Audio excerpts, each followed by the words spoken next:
اعتراضات جهانی به صدور حکم اعدام شریفه محمدی به ما چی میگه؟ آیا سکوت رضا پهلوی و سامانش رو میشه دلیل خوشحالی او از این گونه اعدام ها دونست؟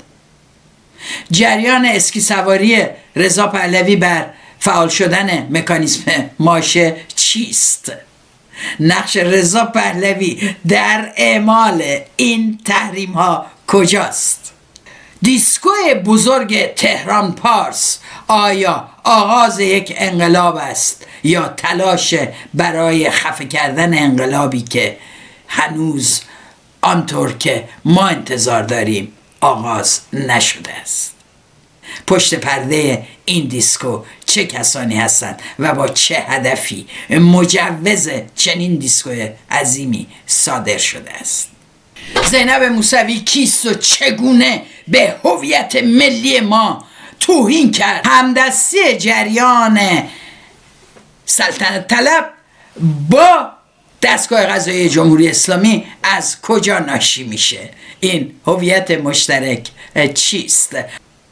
جریان اگزوز و هواداران شاهزاده به کجا کشید و اعتراضات شاهزاده به رعایت ادب و فرهنگ بحث نتیجهش تاکنون چه بوده؟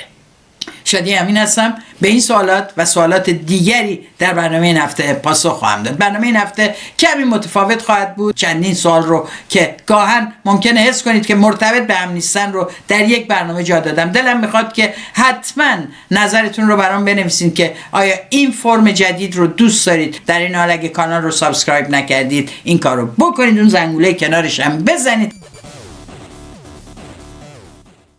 موضوع مقابله با حکم اعدام شریفه محمدی.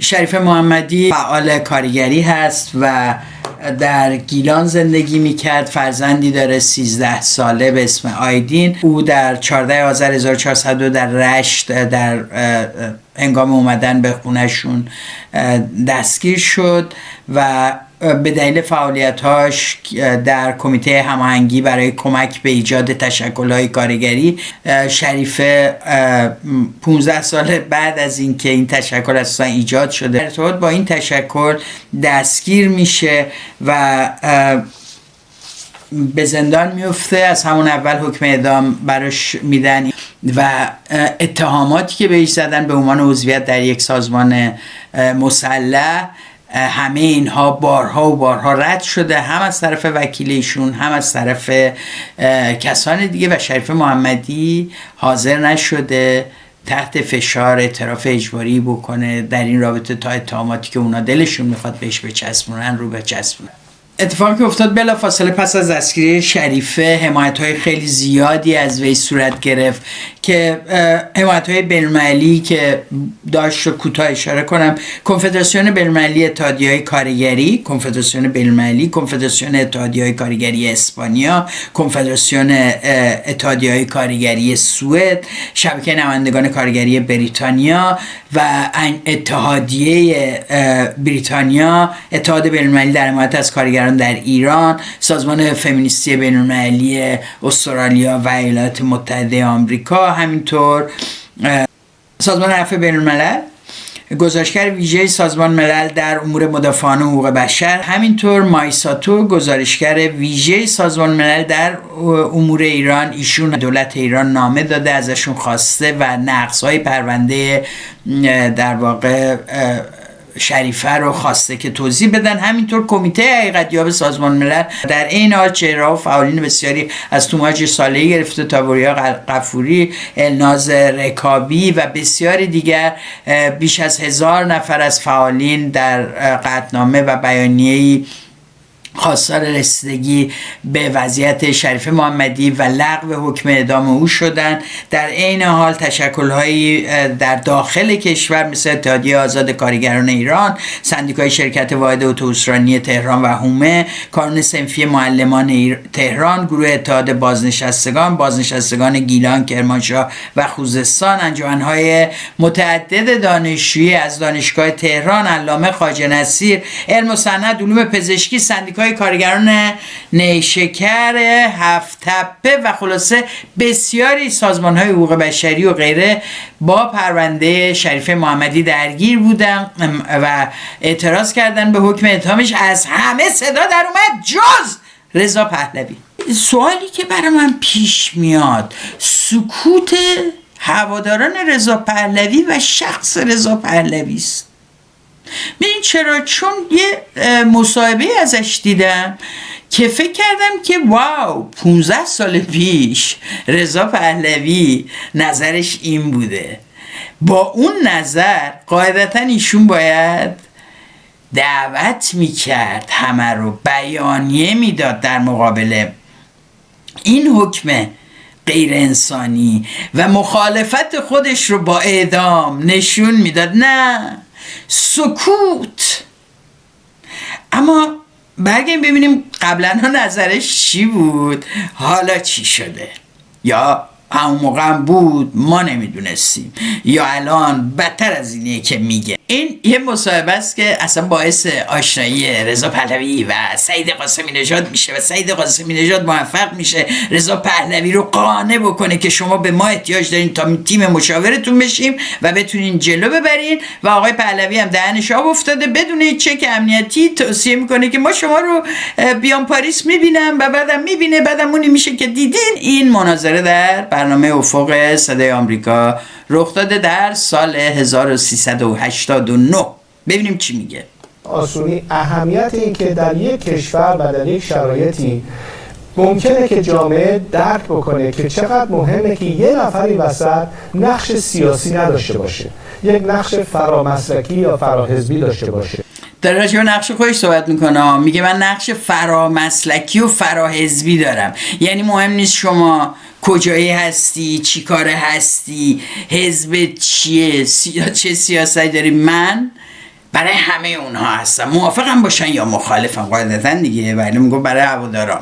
خب این حرفای اون روز رضا پهلوی است و واقعا بتونه یک عامل وحدت باشه، دقیقاً به خاطر بی‌طرفی، دقیقاً به خاطر که هیچ برنامه خاصی نداره که از یک پلتفرم یا یک طرح یا یک ایدئولوژی خاصی بهره مند. دقت کردین؟ گفت چون هیچ پلتفرم و هیچ برنامه خاصی نداره، خودشو میگه فراحزبی از همه دفاع میکنه، از همه برنامه، از همه نظریات پشت شما میسته تا بتونن در این شرایط دموکراتیک کار کنن. خب البته الان یه دفترچه دادن دستش، بعد از اون دفترچه دفاع کنیم، مشاوره هم که کنارشن و براش هر جا که خودش نفهمه شاهزاده روشن میکنن که خط کجاست.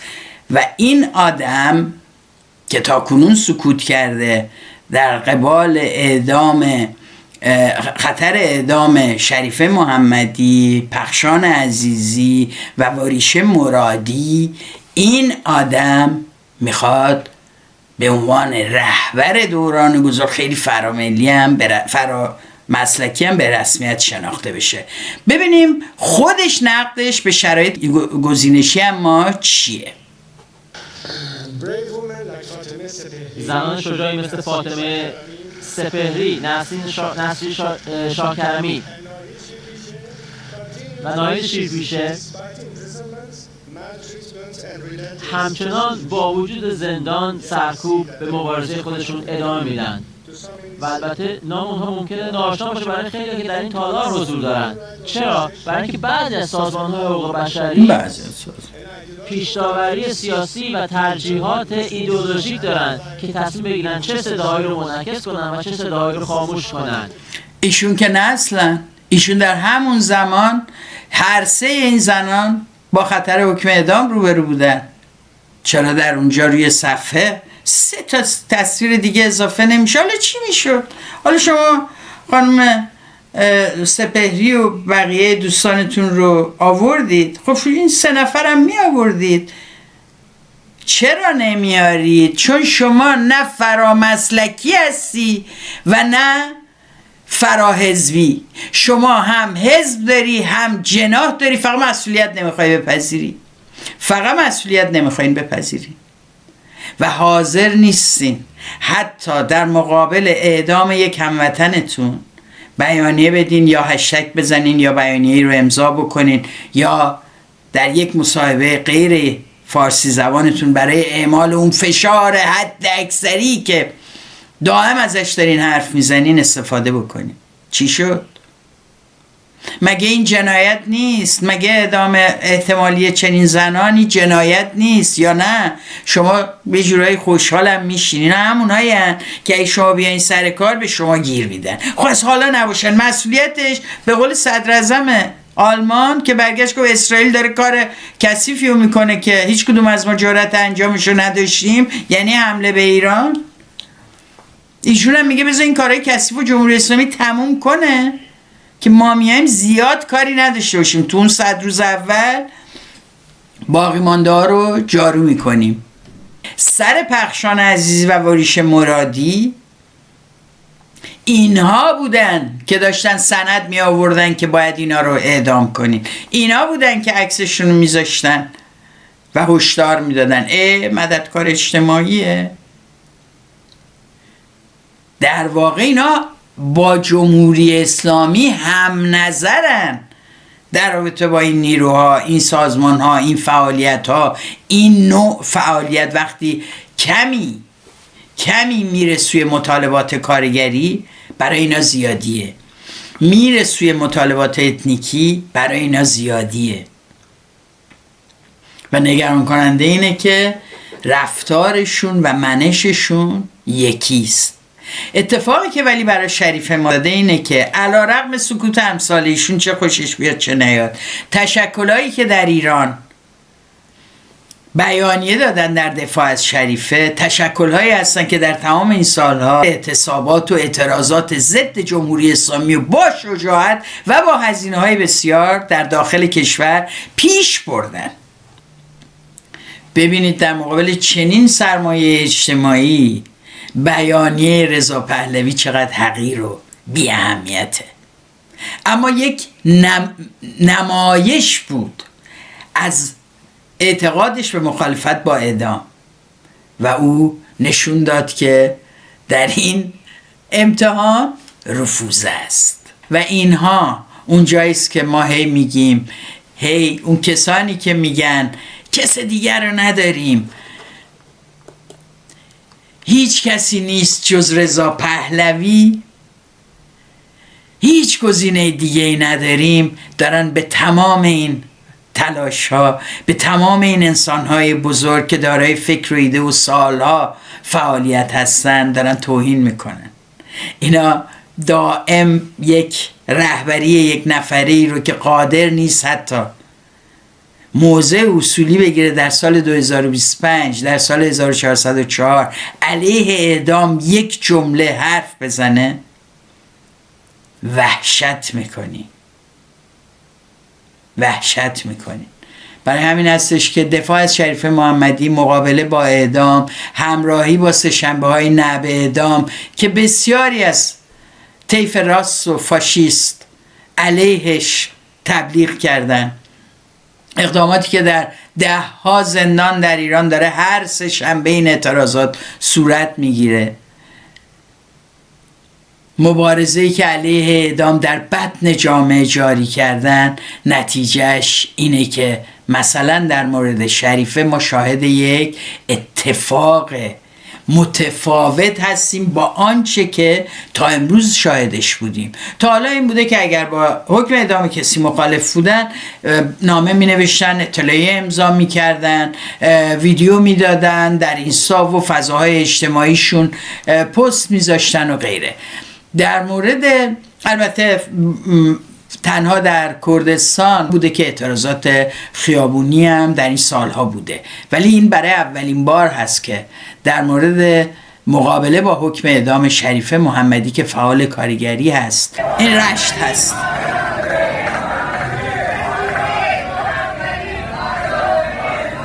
و یا نمونه بعدی در کرمانشاه، محمدی آزاد باید گردد، فقط کف خیابون به دست میاد حقمون. جمعیت رو ببینین،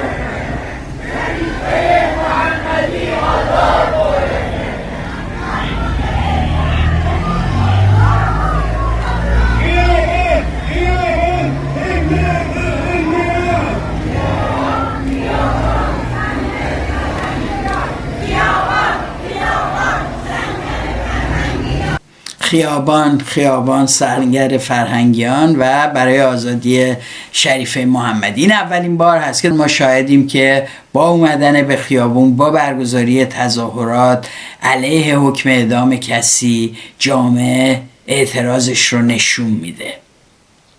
اینجاست که باز دوباره من میگم ما خیلی ثروتمندیم. ما این ثروت اجتماعی رو که داریم، شما ببینید 10 بار تقاضا کرد بیایید خیزش کنید، کسی نیومد، نمیان، برای اینکه دقیقاً میدونن، مردم بهتر از من و شما میدونن دقیقاً که اگر بدون سازماندهی، بدون نقشه راه دقیق امروز بیان تو خیابون، کسانی نشستن که حاصل دست و دسترنج مردم رو غارت بکنن و به چنگ بیارن، قدرت رو بگیرن رو دوش و شونه‌های مردم. و مردم میگن ما وقتی میایم تو خیابون که بدونیم خودمون قدرت میگیریم، ما وقتی به شکل گسترده میایم تو خیابون بدونیم مشارکت سیاسیمون رو میتونیم تضمین کنیم.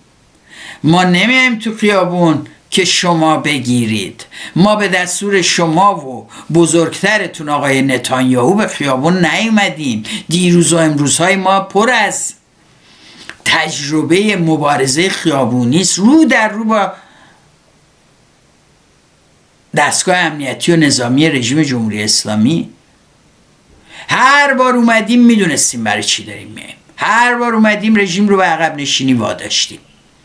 جنگ بعدی ما هم اون جنگ نهایی است، جنگیه که قراره تعیین تکلیف بکنیم.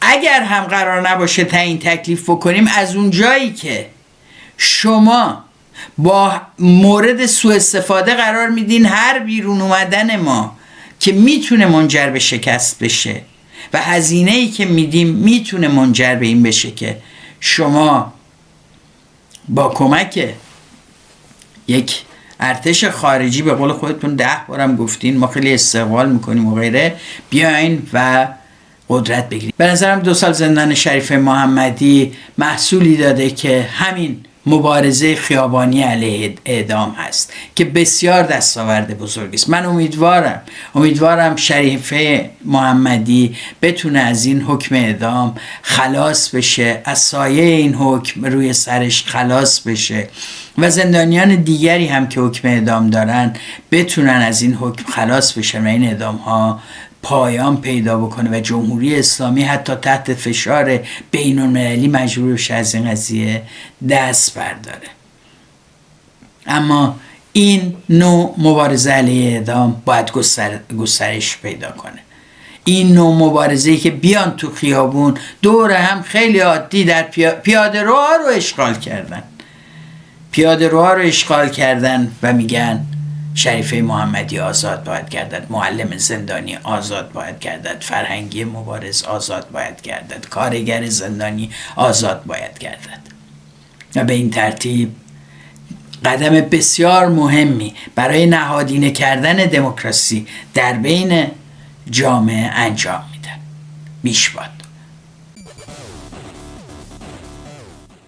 2 روز پیش در یک پاساژ یهو دیسکو شروع شد، یهو جوونا ریختن، دختر و پسر بدون توجه به حجاب اجباری، و تازه دیجی هم داشتن، بلنگو هم بود، همه چی مرتب و منظم.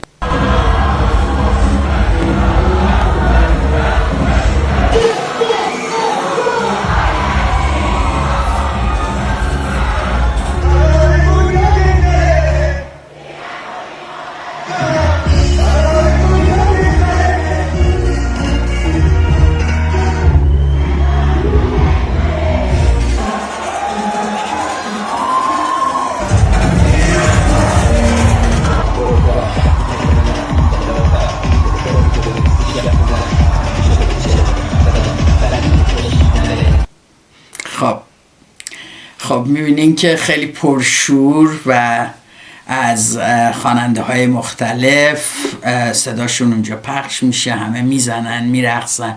یک دونه مأمور گشت ارشاد اونجا نیست، هیچ کسی نیست که مراقبت کنه. خب خیلی ها اومدن و گفتن که خب این اتفاق یک انقلاب بود. ای بخوایم ببینیم این شرکت ارزش آفرینان سبا که صاحب این پاساژ هست کیه، میرسیم به یه سری از در واقع شرکت هایی که این زیر مجموعهش، من جمله میخوریم به صندوق تامین بیمه های اجتماعی روستاییان و عشایر و یا مثلا یه شرکت دولتی دیگه به اسم شرکت فولاد خراسان و حالا بگردیم سرش از 10 جای دیگه میتونه به سپاه و دار و دسته برسه. این تصویری که اینجا میبینید، ببینید اینو اجازه بدیم بیارم، این بالا اون مدلی که میبینید که این شرکت ها در هم تنیده هن، رابطه این شرکت ها با هم رو نشون میده. چند شرکت بیشتر نیست در اینجا،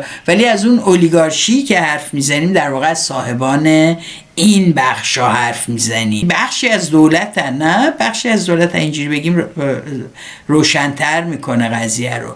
حالا این اتفاق چرا میفته اونجا و کسی هم کاری نداره و برنامه برگزار میشه؟ این حاصل یک روند در جامعه ایران. دوستان عزیز، همینجوری از امروز به فردا یهو روسریا نرفت.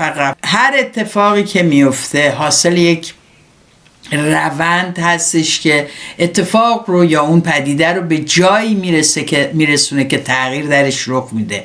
کم کم کم کم آدم ها در یک مبارزه اما دائم و پرهزینه، به شدت پرهزینه، جایتون نره چقدر صحنه هایی که گشت ارشاد یا پلیس میزد این زنها رو تا بندازه تو وناشون رو ببرنشون، این زنها فریاد زدن و از حقشون و آزادیشون دفاع کردن و نتیجه این شد که جمهوری اسلامی نتونست دیگه مقاومت کنه.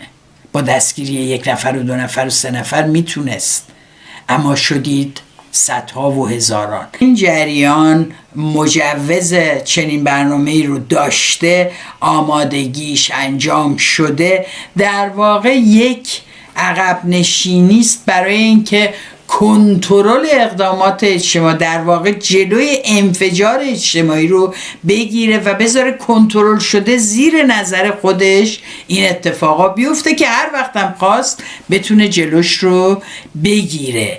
یعنی اگر دهه 70 و 80 با ریوندی، حسن ریوندی و ماهی صفت می آورد روی سن برای اینکه آتش جامعه رو برای شادی و خوشحالی و موسیقی کمی بهش پاسخ بده اما کنترلش کنه، میاد اونا رو میارد. یادتونه این ریوندی مثلا آهنگای خواننده های تبعیدی رو میخوند، اون ماهی صفت ادای اهدیه و همیرا و هایده و گوگوش و اینا رو سن در میارد، با صدای زنونه میخوند، جمعیت هم میخندید و حال میکرد. یا این عمه خانومی که الان دارن کمدینشون رو دائم تو برج میلاد برنامه داره، به عنوان یه زن با لباس زنونه میاد، با مردا میخنده، آی قربونت برم و دست میزنه بهشون و غیره. در واقع آنچه که جامعه میخواد ببینه در شکل به کریه ترین شکلش، به بدترین شکلش، به غیر هنری ترین شکلش داره ارائه میده، ولی بخشی رو راضی میکنه. جمهوری اسلامی در واقع با برگزاری، یعنی مجوز دادن یا آزاد گذاشتن رسمی یا غیر رسمی چنین دیسکویی در پاساژ تهران پارس، در واقع یکی از همون سیاست ها رو داره به کار میبره. یعنی من آن آتش این جوانان رو برای با هم بودن و رقصیدن و شادی کردن رو که دیگه نمیتونم با گرفتن 4 نفر اینجا و اونجا سرکوبش کنم، مجبورم با کنترل خودم پاسخ بدم. و این اقدام یکی از اون هاست. وقتی میگم که یک سابقه ای داره، این عده همینجوری دوره هم جمع نشدن و یک شب اتفاقات نمیفته. دارم میخواد یه مروری کنیم بریم در این سالها در خیابونهای ایران شما چه تاریخی و رقم زدید، به ویژه در 3 سال گذشته بعد از انقلاب ژینا.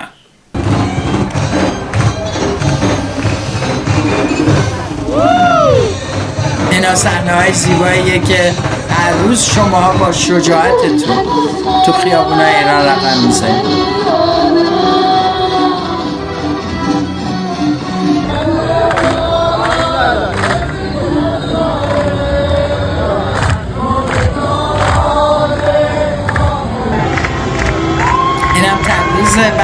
پیروزی تراکتور.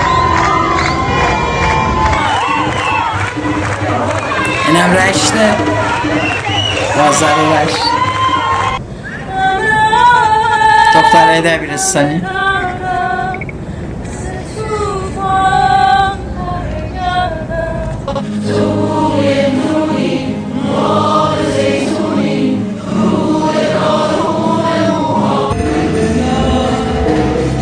این زنی که میرقصد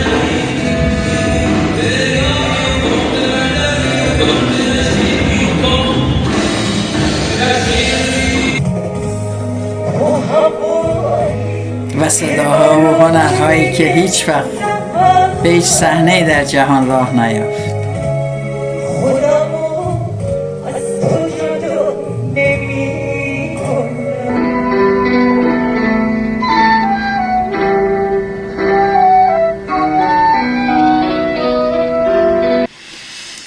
این فقط بخش کوچکی از اتفاقاتی است که خود شما، بیشتر زنان اما بسیاری از پسران و مردانی که در دانشگاه، در خیابانها رقصیدید و یا از خواننده و رقصنده زنی پشتیبانی کردید، شماها این فشار رو آوردید که امروز بشه دیسکویی با اون عظمت برگزار کرد.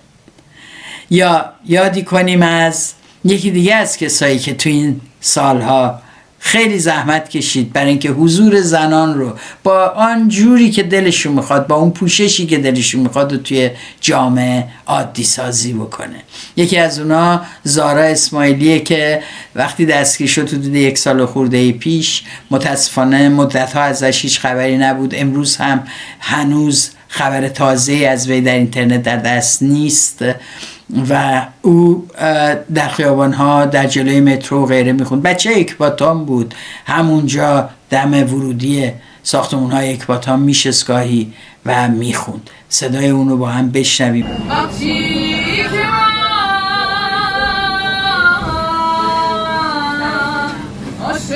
به به.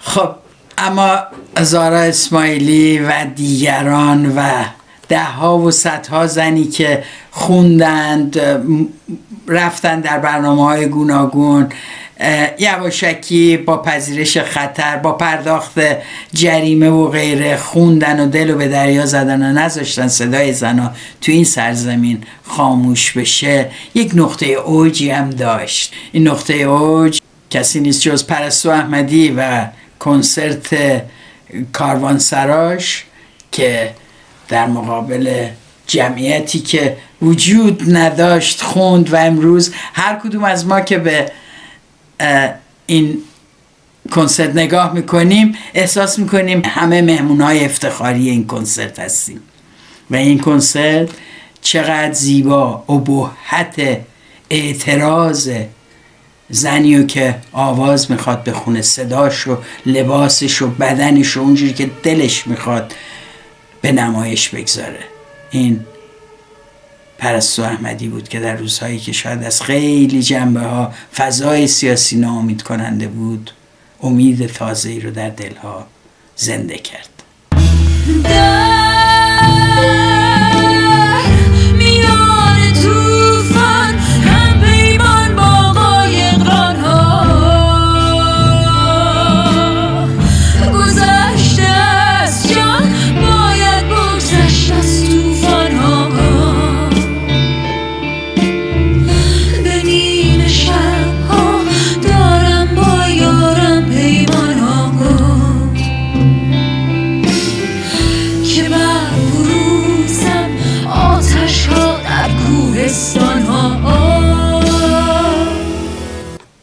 تمام این نمونه ها یه چیزی رو کم داره. اگه این گروه کردی رو نذاریم و با هم دیگه نبینیم.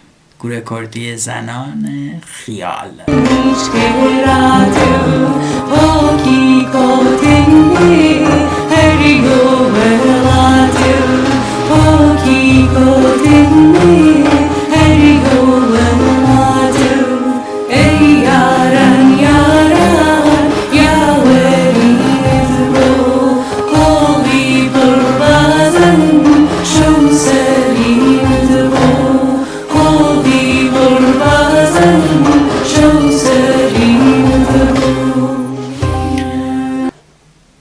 اینا رو گفتم برای اینکه بگم که اگه اتفاق جمعه در پاساژ تهران پارس افتاد پس اتفاقی نبود، حاصل زحمات و تلاش خود شما بود. اگه اما میخواید در این چارچوب گرفتار نمونید که کلیدش رو اونها در دست داشته باشن که بتونن هر وقت خواستند در هر جایی خواستند هر چقدر خواستند و هر نوعی که خواستند برنامه‌ای رو برای شما اجرا کنند، برای اینکه از این فراتر بریم، برای اینکه خودتون حق داشتن دیسکوهاتون رو توی اماکن ورزشی، توی سالن‌ها، توی مهمونیاتون، توی خونتون حق دارین. نه تنها این تفکیک جنسیتی رو زدین به از بین بردین، بلکه موزیکی رو که دلتون میخواد و هر جوری که دلتون میخواد باهاش برقصین و حال کنین.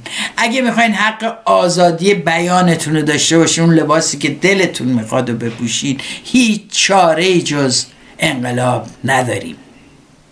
یعنی هر چقدر جمهوری اسلامی رو عقب ببریم باز اما هست و سایه کریهش رو سر زندگی های تک تک ماست. تنها سرنگون کردنش، از بین بردنش، گرفتن قدرت توسط خود شماست. میدونم خیلی تصویر از این که چجوری میشه این مردم کوچه خیابون قدرت بگیرن، نه باید یه شاهزاده‌ای باشه اون بیاد قدرت بگیره. اون چجوری میخواد بگیره؟ شما قراره قدرت بگیری. اون که از واشنگتن و مریلند نمیتونن قدرت بگیرن که چی کارن؟ قدرت دست شماست، گرفتنش هم دست شماست. فقط نگیرین بدینش دست یکی دیگه. اتفاقی که سال 57 افتاد، مردم اومدن تو خیابون، چریکای فدایی خلق رفتن پادگانا رو اشغال کردن. کی قدرت رو گرفت؟ زرنگتره، خمینی. این دفعه قرار سرمون ولی کلا نره. اول اینکه کافی نباشه برامون آنچه که جمهوری اسلامی مهیا میکنه. جمهوری اسلامی ممکنات خودش رو داره استفاده میکنه برای بقا. ما بیش از این رو خواستیم و میخوایم. شما اگر در یک در واقع فرایندی برسید به اینجا که تشکلاتون رو درست کردید، ارتباطاتون رو گرفتید با دوستای قابل اعتمادتون، نقشه راه ریختید و گفتید به محض اینکه این دفعه شلوغ شد ما مثلا خیابونا رو میبندیم، اجازه رفت آمد نمیدیم و محله رو اختیارش رو در دست میگیریم، یا خیابون اصلی شهر رو میبندیم، به نیروهای نظامی رژیم امکان تحرک نمیدیم، کمک میکنیم به کسانی که علیه تمام در واقع ساختارهای نظامی حمله میکنن، میگیرن و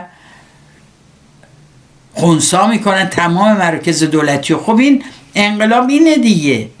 وقتی گرفتین شما این که اونجا تصمیم میگیرین و اگر نهاد و تشکلی داشته باشید، اون نهاد و تشکل ها هستن که تصمیم میگیرن، با هم همکاری میکنن، با شهرهای مختلف تماس میگیرن. از قبل باید این تماس ها مثل تشکل فرهنگیان، مثل تشکل معلمان، مثل کانونهای کارگری، مثل در واقع کامیونداران و غیره، اینها ارتباطات فرا شهری دارن، فرا استانی دارن.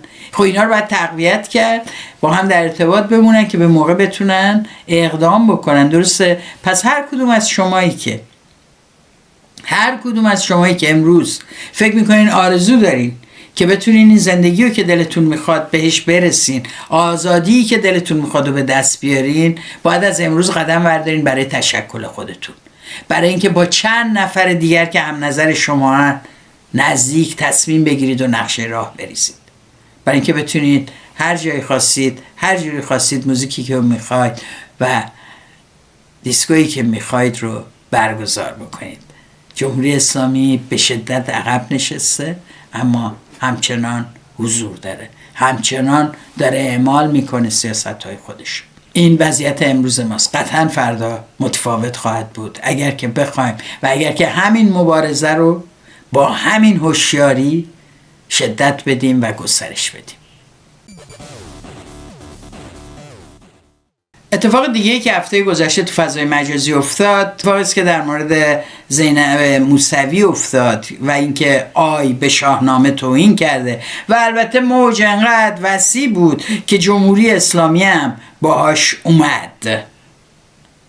حالا ببینیم چی بود. واقعا نخوردید من خودم در نیاوردم و اینا تو شاهنامه است. واقعا میگه پدید آمد از دور چیزی دراز، سیاه رنگ، تیره تن، تیزتاز. بله بچه‌ها، ما از شاه دوم وارد کاتگوری BBC شدیم.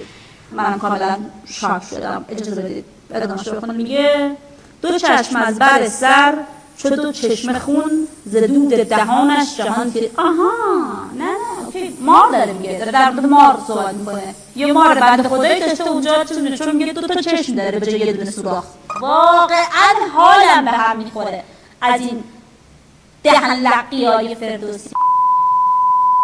30 سال نشستی شعر گفتی، نخود تو دهن خیس نمیخوره. اسمویل از تو همون بیت اول تحمیلیت دیوبند کاپ ان تقدیم شما. ایشون بیان کرد، آزاد بود، گفت، گذاشت. اینایی که در رابطه با حکم اعدام شریف محمدی سکوت میکنن، همین کسانی که به تمام سه‌شنبه های علیه اعدام بی تفاوت از کنارش گذشتن.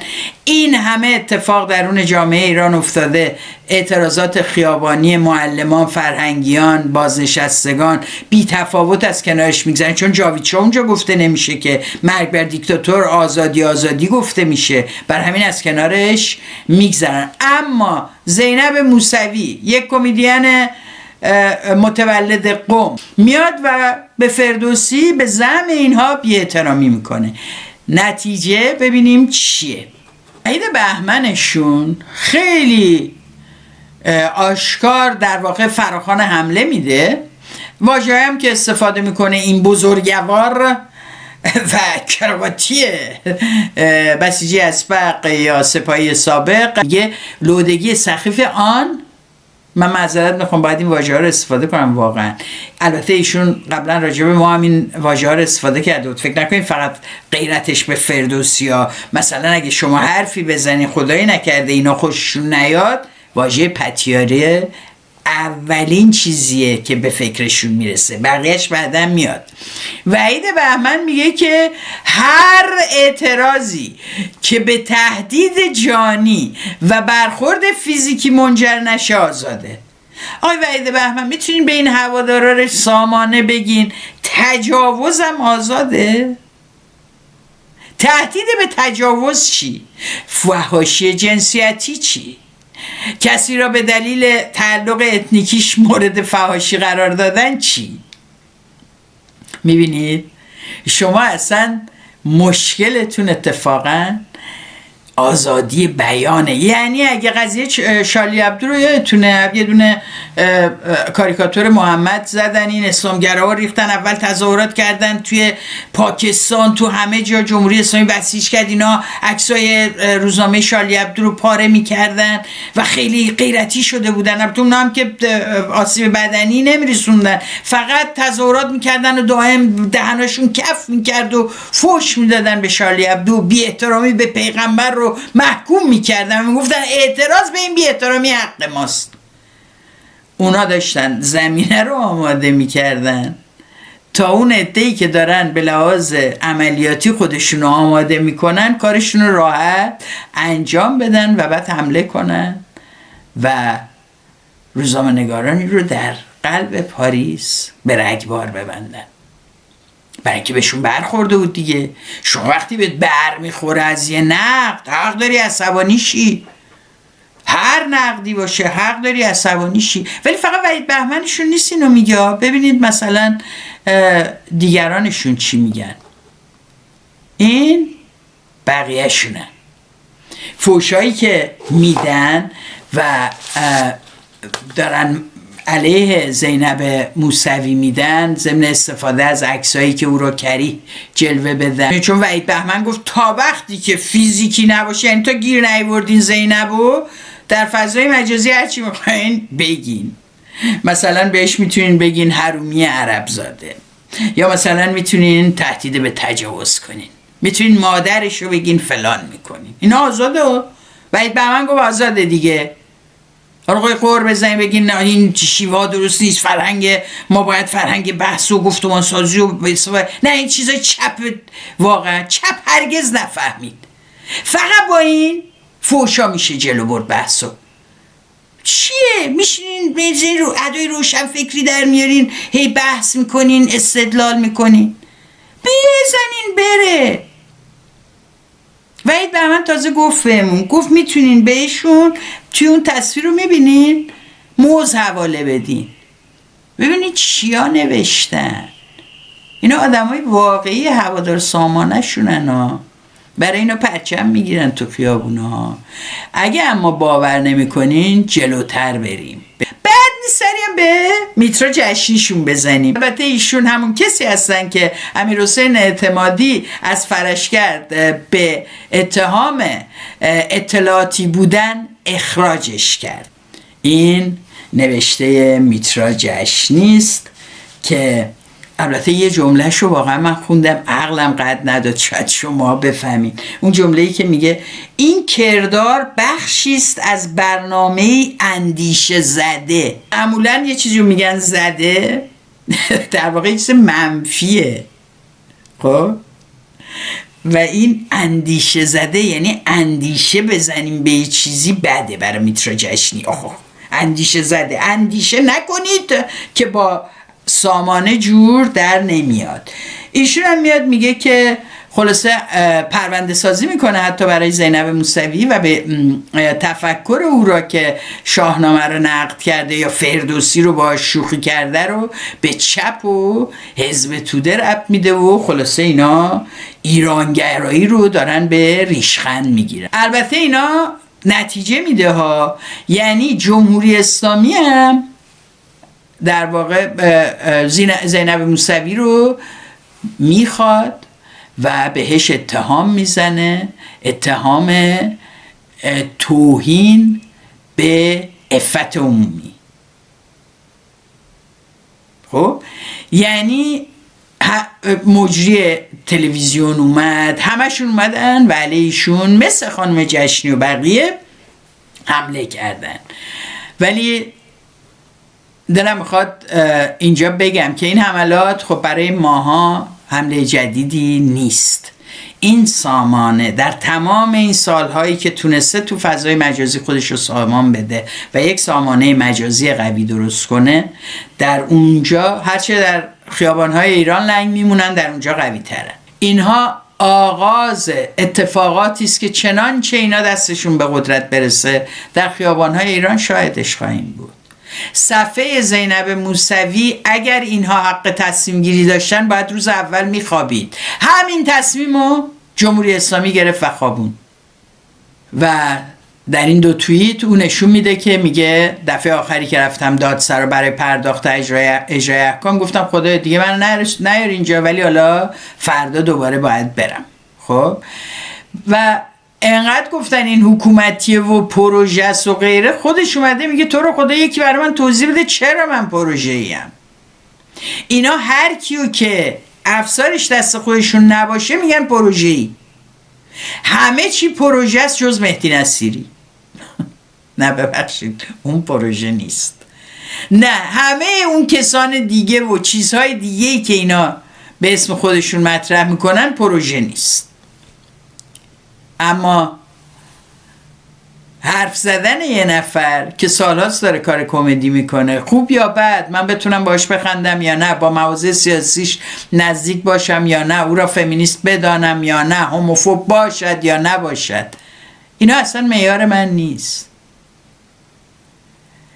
اینه که وقتی که حتی میتونستن همه بهش فوش هم بدن، حتی با فوش هم مسئله ندارن، اما اینکه فوشی که به تحقیر و تبعیض به یک نفر منجر بشه است که مسئله است، باید جلوش گرفته بشه.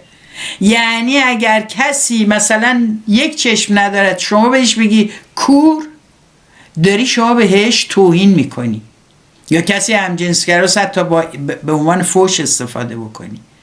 تمام این موضوعات، یعنی یا اینا رو باید یه نفر توی این کانالای تلگرام شما براتون توضیح بده، اونایی که البته شما رو سوت میزنن میفرستن که بنویسید و بگید و بهتون خط رو میدن که زدن چپ، تبلیغ ملیگرایی، دفاع از فردوسی، زدن زینب موسوی به هر شیوهی.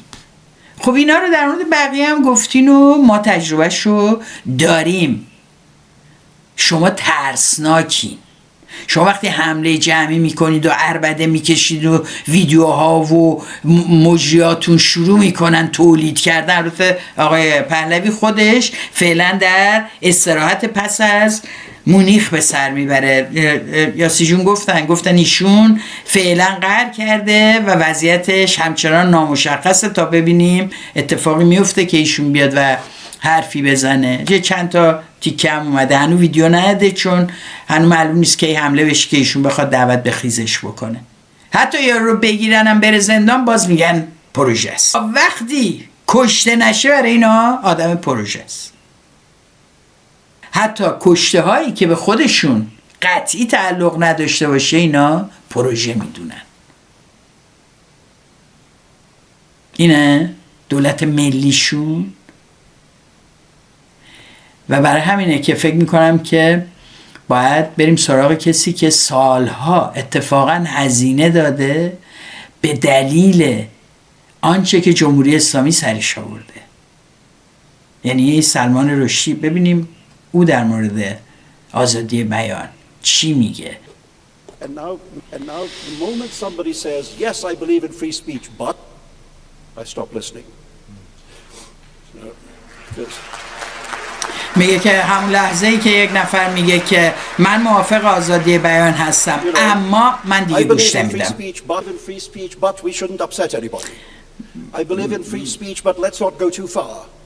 دقیقاً.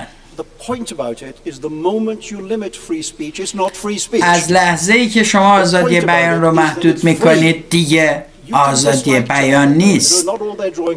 و دقیقا شارلی ابدو رو مثال میزنه و میگه منم فکر میکنم ممکنه همه کاریکاتورش خنده‌دار نباشن ولی اینکه تو خوشت نیاد هیچ ربطی به آزادی بیان اونها نداره. اصل قضیه اینه دوستان عزیز.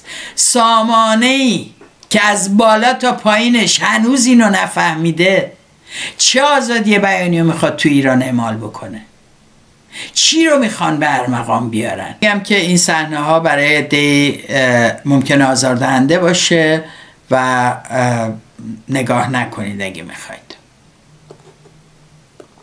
اینها 2 تن از هواداران با نام و نشان با اکانت‌های خودشون در فضای اجتماعی هستن که خیلی طرفدار پروپاگورس رضا پهلوی هستن و به دلیل حرفایی که سکویی و شهرام همایون اخیراً در نقد رضا پهلوی و خودشون جرأت دادن به زبون آوردن، این عکس العمل این هاست. درک ایناست از آزادی بیان در فردای قدرت در خیابان‌های ایران. دقت کنید. آقا درود همگی. جدیدن شنیدیم سکویی و شرمشالاتان گوه گنده‌تر از دهنشون خوردن. از اونجایی هم که ما متخصص فرو کردن اگزوز با منبعش تو کونه آدم‌های حرومزاده‌ایم. خب ببینید چند واژه هست توش که با فرهنگ کثیف ضد زن جمهوری اسلامی رو هم میفته و همدیگر رو تقویت میکنه. با افتخارم میگن و میخندن، ریتوییت میشن و کسی توجهی نمیکنه. شاهزاده‌مون ممکنه البته چند وقت دیگه بیان و بگن که من میگم، فحش ندین، از لطفاً زبان دیگری استفاده کنید. روش درست رو که فاصله گیری از این افراده تا حالا ندیدیم هیچ کدوم اینا به کار. اتفاقا اینا بدنه اجتماعی شدن. دقت کنین. بالاخره آوردیم دوتا عزیزان رو آوردیم فرو کنیم توی سکویی و شرم شالاتان. حالا دیگه تصمیم با خودشونه. کدومشون هر کدوم انتخاب میکنن. من حالا من اگه دوست دارم من بیشتر راغبم که شرم شالاتان رو براشون اجرا کنم. برای سکویی. برای سکویی. خوشم نمیدیم. ما احترامی نمی‌کنیم. برای خار مادرشون میگاییم. نظرت چند؟ بیادبی نمی‌کنیم. بیادبی نمی‌کنیم. حالا دیگه در بین خودتون تصمیم حالا خودتونه. سکویی تو اینو میخوای یا اونو. این شب بین خودتون شرم شالاتون سکویی اینا رو تصمیم کنید. دفعه آخرتون باشه این گوخوری میکنید. ما تا الان هیچی نمیگفتیم به احترام اعلیحضرت. ولی اگه هر کی گوخوری کنه با همین لوله دوتا میرم. یاسمین استوری نکرد. خیلی علنی بود دیگه، زیادی بود، چون این جرنه این فرو کردن و اینا خیلی تصویری بد بود. یاسمین آره منم فکر کنم زیادی بود دیگه. همون یارو رو استوری کرد که گفت کتابو میکنم تو فلان، اون اوکی بود. اون کتابو بکنی حالا فرق داره با اینکه اینا دیگه اجازه رو گرفتن دیگه. واقعا واسه یاسمین حتی برای یاسمین هم زیادی بود. اونها تعیین میکنن که آزادی بیان مرزش کجاست، کی آزاد بیان بکنه کی نه. وقتی کسی این آزادی رو به نظر اونها ازش سوء استفاده کرد، نتیجه چی میشه؟ یعنی ببینید ما یه سری جرایم داریم در آینده که اینا از امروز ایجادش کردن. در واقع جرمه، توهین به اعلیحضرت، توهین به فردوسی، توهین به هویت ملی. یعنی واقعا این مملکت اگه کره شمالی رو شما تصور نکردید، چی تصور کردید واقعا؟ و میبینیم که طیف طرفدار رضا پهلوی چگونه در همراهی با جمهوری اسلامی تأکید میکنم اینها پرونده سازی میکنن برای افراد در داخل. یادتونه سر بقیه هم یه سری به اصطلاح مسائلی عنوان میکردن، سر توماج، سر نرگس محمدی و بسیاری دیگر. یک کلمه توماج گفت کتاب بخونین، گفتن اصلاح طلب میخواد ما رو ببره به سوی کتاب خونی، انقلاب در جریانه، چرا کتاب بخونیم؟ با سواد داریم دیگه، یه عالمه متخصص با سواد داریم. سعید قاسمی نژاد هست برامون طراحی میکنه، فریدون هم که نشریه‌مونه، دیگه چیزی نمیخوایم در ایران. کتاب فروشی برای چی؟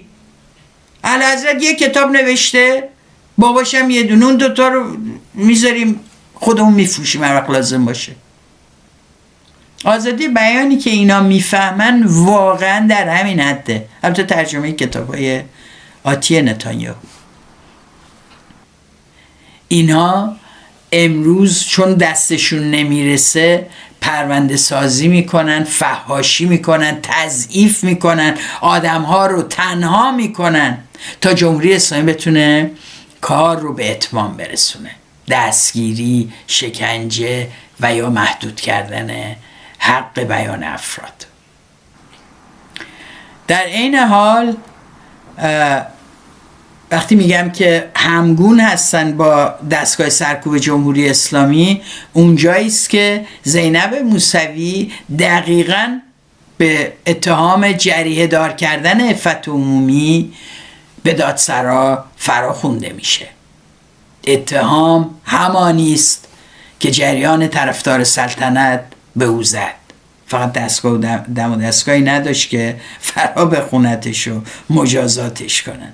اون اتفاق رو، اون عمل رو بار دیگه جمهوری اسلامی به عهده گرفت. عین قضیه احکام اعدام برای فعالی نیست که جاوید شاه نمیگن. بذارید کارهای کثیف رو جمهوری اسلامی بکنه. خب نکته آخری که میخوام باهاتون مطرح کنم داستان فعال شدن مکانیسم ماشه هستش. در واقع این تصمیمیه که باید گرفته بشه یا گرفته شد توسط 3 کشور آلمان، بریتانیا و فرانسه.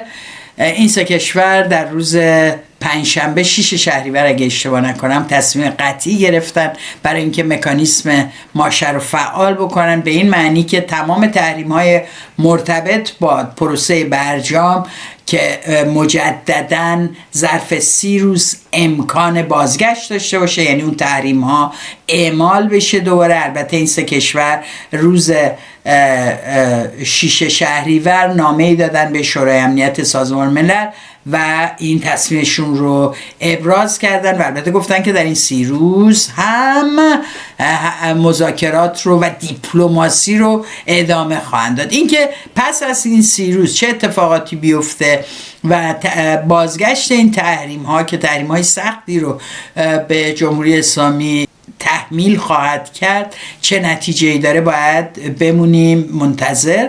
اما دلم میخواد به موضوع رضا پهلوی در این مورد اشاره بکنم، چون خیلی حیفه که واقعا در موردش حرف نزنیم. چون یادتونه مثلا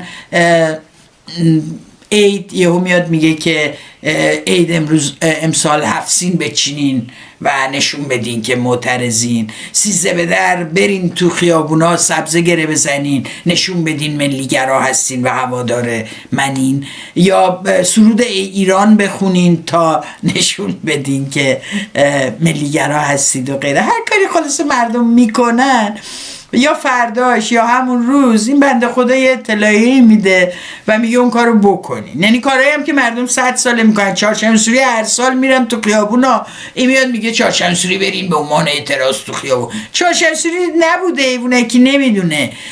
از اولی که جمهوری اسلامی ممنوع کرد اسم آوردن حتی از اینکه امشب جشن رو، مردم تو ایران جشن میگرفتن. یه هوا شکی و چقدر خطر داشت به خصوص سالهای اول.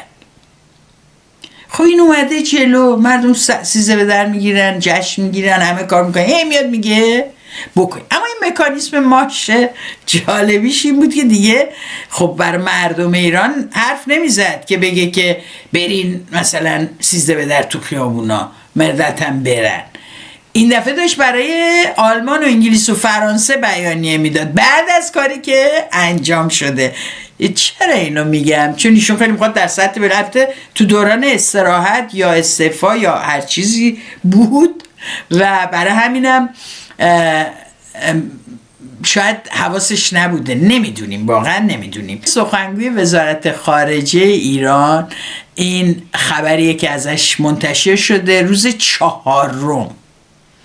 پشت سرش فرداش یعنی رضا پهلوی توییت میزنه. این همیشه یکم دیر میرسه، همیشه یکم دیره. روز 5 اطلاعیه میده برای اتفاقی که در واقع افتاده و روز 6 نامش از سوی این سه کشور برای شورای امنیت رفته. خب یه سری هوادار خیلی باسواد ایشون که اگزوز دستشون صبح تا شب خیال میکنن آخ شاهزاده گفت و اینا تصمیمو گرفتن مکانیسم ماشه رو برمیگردونن. البته با کمک ایران اینترنشنال میتونه این خبر خیلی بگیره. اونا هم میزنن شاهزاده گفت، شاهزاده گفت، شاهزاده گفت، یه روز تو مخ مردم میکنن که شاهزاده گفت مکانیسم ماشه باید فعال شه و بعدم خبر میدن مکانیسم ماشه فعال شد. کیا رو میارن برای مصاحبه؟ هواداران رضا پهلوی رو که بگن بله این سیاست فشار حداکثری شاهزاده عمل کرد. در واقع جمهوری اسلامی در این 1 ماهی که فرصت داره باید خیلی به خودش فشار بیاره تا بتونه پای یه توافقی بره. به نظر میاد این توافق غیر ممکنه، مکانیسم ماشه فعال خواهد شد و جمهوری اسلامی باز هم با فشار بیشتری برای تأمین مایحتاج زندگی مردم روبرو خواهد شد. امری که براش مهم نبوده اما بهانه به دست خواهد آورد که بهانه تحریم ها رو بار دیگر بذاره رو میز.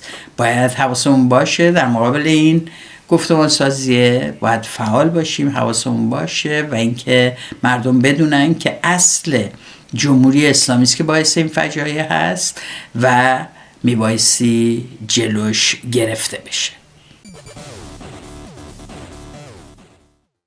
ممنون که تا این لحظه با من بودید. ولتاژ این دفعه کمی متفاوت بود، روی موضوعات مختلف رفتم. امیدوارم که دوست داشته باشین. اگر کانال رو تا به حال سابسکرایب نکردین این کار رو بکنین و اگه برنامه رو دوست داشتین برای گروه های واتساپی و دوستانتون در کانال های تلگرامی بفرستین. در عین حال برنامه شنیداری ولتاژ در کانال تلگرام ولتاژ قابل دسترسی است برای دوستان ایران و امیدوارم مثل همیشه ولتاژ رو دوست داشته باشید.